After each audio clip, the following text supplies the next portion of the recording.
ایک طرح سے لگا رہا کہ جو نفسیاتی مریض بیٹا کہ جس کی پھر آخر میں ان کے بڑھاپے میں اس کی نوجوان موت ہو گئی، ایک بیٹا کینیڈا میں، باقی اولادیں یہاں. لیکن عنایت علی خان صاحب کی بھی جو زندگی ہے وہ اسی طرح کے معاملات کے ساتھ گزرتی رہی، اور ساتھ ساتھ ان کی سیاسی زندگی. ہم مختلف جو شعراء کرام ہیں ان کو یہ تو دیکھتے ہیں کہ وہ بہت بڑے شاعر ہیں، لیکن ہم ان کی زندگیوں میں یہ نظر نہیں ڈالتے کہ جیسے بھائی سلمان پیرزادہ سلمان نے ذکر کیا کہ سرور بھائی کا ذکر، یا یہ کہ عنایت علی خان صاحب کا ذکر کہ ان کی اپنی ذاتی زندگیوں میں کیا کیا پریشانیاں ہیں، کیا کیا آلام ہیں، کیا کیا مصائب ہیں، کس کس طرح سے وہ زندگی گزارتے ہیں.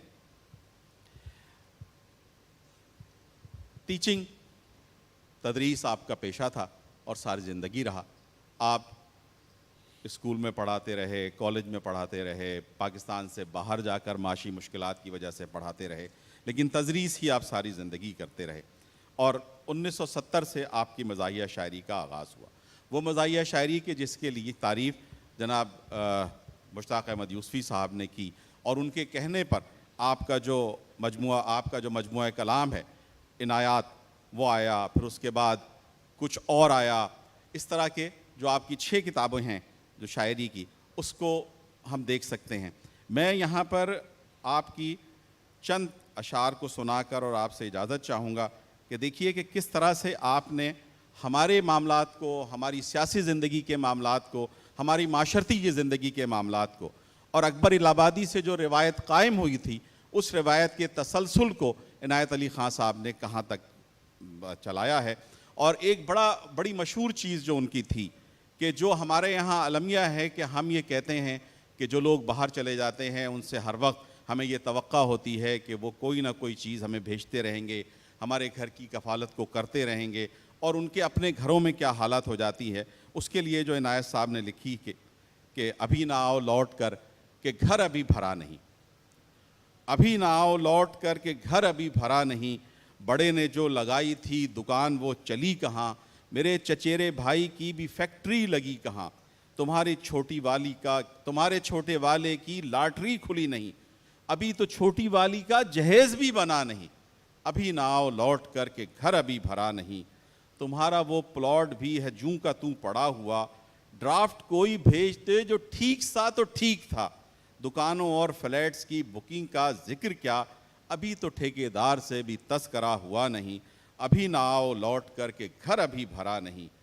اب دیکھیے کہ ایک آدمی جو بیچارہ سالوں سے وہاں ہے اور جب وہ آیا ہے تو اس کے لیے اس کے اپنے گھر والے کیا کہہ رہے ہیں، ابھی گئے برس جو تم مہینے بھر کو آئے تھے تو سارے گھر کے واسطے عذاب ساتھ لائے تھے، عجب عجب نصیحتیں بلا وجہ کی حجتیں، میرا فلاں ڈرافٹ کی رقم کا تم نے کیا کیا، فلاں خطوط کا جواب کیوں نہیں دیا، فلاں پلاٹ کیوں لیا، فلاں فروخت کیوں کیا، خیال گھر کی بہتری کا آپ کو ذرا نہیں، ابھی نہ آؤ لوٹ کر کے گھر ابھی بھرا نہیں. اور دیکھیے کہ ایک آپ چونکہ مزاح کے شاعر تھے، طنز کے شاعر تھے، ہوئے ہیں 8 سال ہی ابھی تمہیں گئے ہوئے، چچا ہیں 20 سال سے دبئی میں لگے ہوئے، جو دل کو دل سے راہ ہو تو کچھ نہیں ہے فاصلے، چچا کو کچھ ہوا نہیں، چچی کے کچھ ہوا نہیں، ابھی نہ آؤ لوٹ کر کے گھر ابھی بھرا نہیں.